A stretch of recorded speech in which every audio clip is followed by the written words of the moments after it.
Hey everyone, welcome to the first session of Geometry Essentials, where today I'll be teaching you coordinate planes and the basics of geometry. Now, in a coordinate plane, you have three things: an x-axis, a y-axis, and the origin. The origin is the center of the coordinate plane, the entire center. The x-axis is these this one line right here, where it goes left to right. That's the x-axis. And the y-axis is the other arrow, this other bolded line right here that goes up to down. Now, the building blocks of geometry. Point. A point is something that goes on a coordinate plane. It has no size whatsoever, and it's just an exact location. So, for example, if I had a point here, that would be an exact location. A line, where it's just a straight path in going forever in both directions.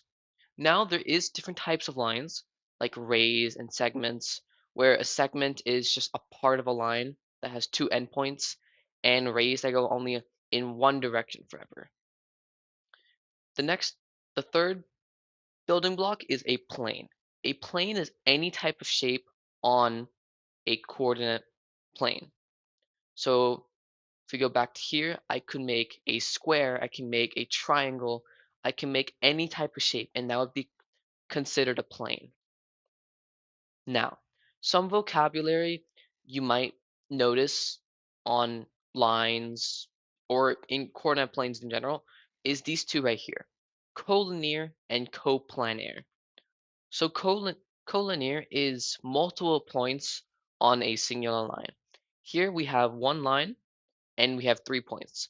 Those 3 points A, B, C are all collinear.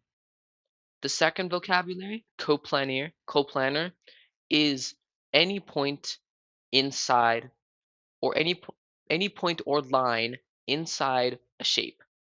So for example, point D and line E is inside of this plane. That would be considered coplanar. And that's it for today.